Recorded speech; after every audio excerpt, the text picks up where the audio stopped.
Imam Bukhari handwritten manuscript and an 8th century Quran at exhibit. Nadia, Kahf becomes first judge to wear a hijab on the bench. NYC to pay millions to police brutality protesters. First Muslim campus life summit held at Stanford. Turkey-Syria earthquake death toll surpasses 50,000. India leads world in cutting internet access. Malaysian leaders call for tackling Islamophobia. UAE space mission launched with Spacex Falcon 9 rocket.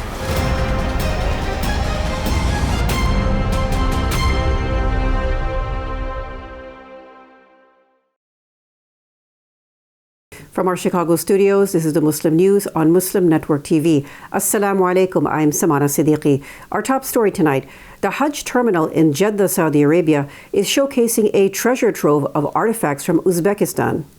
These have been brought in for the first ever Islamic Arts Biennial. The collections on display came from the State Museum of Arts of Uzbekistan, the State Museum of History of Uzbekistan, the Samarkand Museum Reserve, and the original book Al-Jami as-Sahib by famed hadith collector Imam al-Bukhari.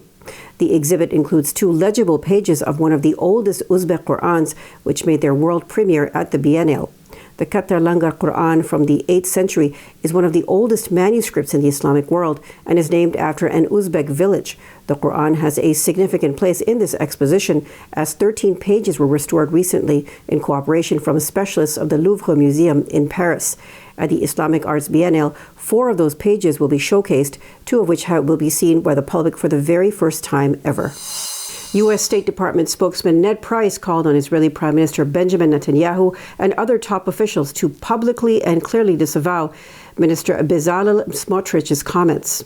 On Wednesday, Smotrich said Israel should wipe out the Palestinian village of Huwara in the wake of a violent rampage by Israeli settlers on Sunday. Smotrich is Israel's finance minister and responsible for its civil administration in the occupied West Bank. Price told reporters on Wednesday, "I want to be very clear about this. These comments were irresponsible. They were repugnant. They were disgusting." Meanwhile, Israeli forces said they arrested 6 people on Wednesday after hundreds of settlers rampaged through the occupied West Bank town on Sunday. It was part of a larger attack by Jewish settlers who, with Israeli soldiers at their side, burned and destroyed homes and cars in Palestinian towns and villages near Nablus. The extremist violence left 1 Palestinian dead and nearly 400 wounded. Nadia Kahf, a family law attorney from Wayne, New Jersey, will become the next Muslim woman to serve as a state superior court judge. The New Jersey Senate voted to appoint her and a dozen other people as judges on Monday.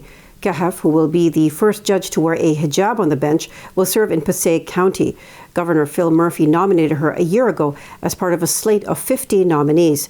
Muslim leaders who supported her nomination raised concerns when the process appeared to stall while others advanced.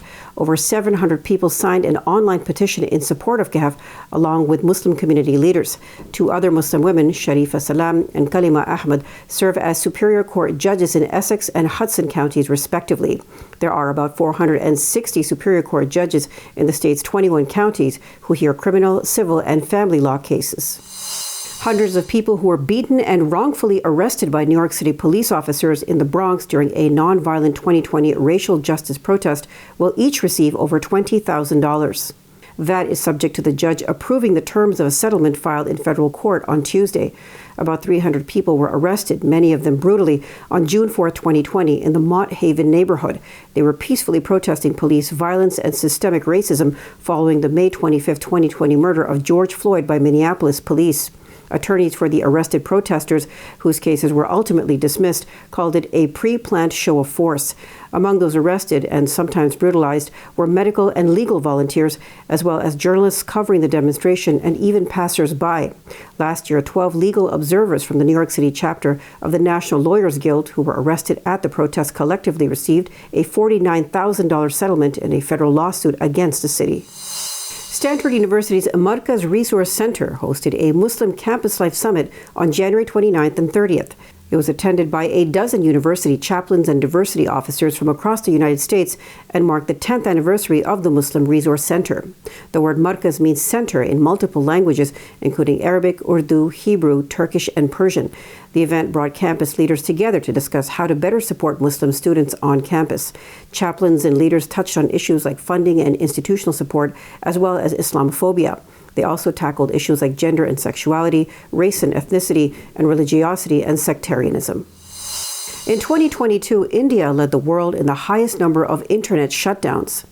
The New York-based Access Now organization revealed in its report on Tuesday that the country leads the world in internet shutdowns for the 5th year in a row. 84 of the world's 187 shutdowns recorded last year took place in India. Access Now is an advocacy group that tracks internet freedom. The report found that 60% of Indian internet shutdowns took place in Indian-held Kashmir. The document said the responsibility of Indian states for the majority of shutdowns globally is impossible to ignore and a deep problem on its own. Authorities in regions across the country are increasingly resorting to this repressive measure, inflicting shutdowns on more people in more places.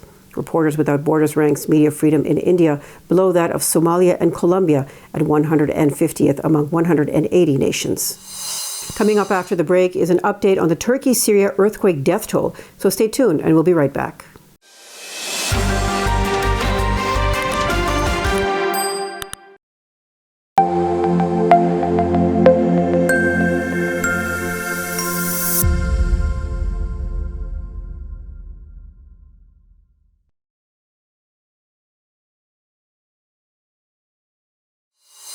Welcome back. Turkey's Disaster Management Agency has announced that the death toll in the country's southern provinces from the earthquakes has climbed to over 45,000. In northern Syria, at least 7,000 people have been reported dead. In all, the death toll from both countries, which were hit by historic earthquakes on February 6th, has surpassed 50,000.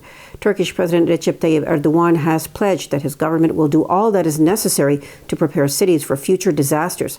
Syrian civil society group Beit Syria demanded a probe into the UN response to the disaster in the country. Its director says the UN left Syrians to die alone during the most critical 72-hour period after the first earthquake hit. U.S. Ambassador to the UN Linda Thomas-Greenfield said on Wednesday that the U.S. can support adding permanent members to the Security Council. She was speaking at an oversight hearing at the House of Representatives Committee on Appropriations Subcommittee on State Foreign Operations and Related Programs. Greenfield noted that Japan is currently an elected member. India was an elected member for the past 2 years, and both of them have expressed a desire to be permanent members. During the General Assembly in September, President Biden, among other leaders, brought up the issue. He called for an expansion of the Council's membership, saying permanent seats should be granted to nations in Africa, Latin America, and the Caribbean. Turkish President Recep Tayyip Erdogan has long been calling for a restructuring of the UN's top decision-making body with his mantra, "The world is bigger than five."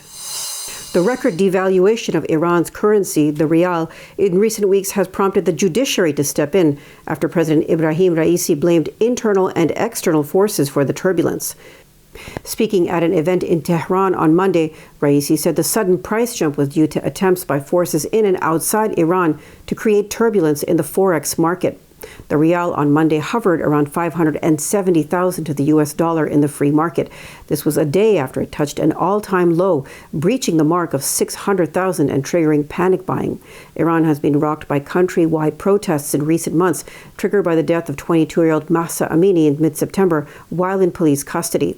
Before the outbreak of the protests, the rial was trading at 298,200 to the US dollar, losing a significant value in recent months. Spacex Falcon 9 rocket and Dragon spacecraft were successfully launched today with a Crew 6 mission to the International Space Station with an Emirati astronaut on board. Astronaut Sultan Al-Nayadi is on the Arab world's longest space mission, which was launched from NASA's Kennedy Space Center in Cape Canaveral, Florida. Space.com reports that he may fast part of Ramadan this year while on board, but Al-Nayadi told reporters that he may need to keep a relatively consistent meal schedule during the mission, as he is not able to do activities that can jeopardize the mission or maybe put the crew member at risk. "We'll see how it goes," he said in live-streamed comments from NASA's Johnson Space Center in Houston. Muslims are exempted from fasting when they travel. The crew also includes Russian Andrei Fedyaev, in addition to NASA's Warren Hoburg and Stephen Bowen. They will conduct 19 experiments aboard the ISS for 6 months. The UAE launched its astronaut program in 2017 to train and prepare a team of Emiratis to be sent on various scientific missions to space. Rights activists are expressing alarm about Rohingya refugees living in Bangladesh after the United Nations warned of cuts to their food rations. The UN says the reduction is due to a shortfall in international donations. The agency's World Food Programme recently announced that as of yesterday, the monthly allowance for each refugee will be reduced from $12 to $10 per month. That is already far lower than the living wages in Bangladesh. The refugees say the food aid they receive is already very limited. They survive on staples such as rice, lentils, and oil, and most suffer from malnutrition. Rohingya refugees are also not allowed to be employed in Bangladesh or to leave the strictly guarded camps. They are also completely dependent on food aid provided by the World Food Programme. John Quinley is director of the investigative group Fortify Rights. He told Voice of America that many Rohingya fled genocidal attacks more than 5 years ago and need reliable support, not cuts to the food on which they depend. Malaysian Prime Minister Anwar Ibrahim urged for reasoned discourse following the goals of the Sharia instead of creating further enmity or hatred. Ibrahim was delivering a keynote address at the International Forum on Islamophobia at the Malaysian capital in Putrajaya on Thursday. He called for a response to Islamophobia that should be aimed at maintaining order and peace. The Prime Minister said reform of ideas is needed in both the West and the Muslim world to have a better understanding of each other. Malaysian Foreign Minister Datuk Seri Zamri Abdulkadir, addressing the same conference, said Malaysia will not allow Islamophobia to continue unabated, as this would implicate the country in violating fundamental human rights. He said Islamophobia is often due to misinformation. Abdul Qadir also said Muslim countries need to have a more organized joint response to it. That's all from our Chicago studios tonight. Thank you for tuning in. You can find previous episodes and more on our YouTube or Facebook. For more content, keep watching Muslim Network TV or visit muslimnetwork.tv. Salam and good night.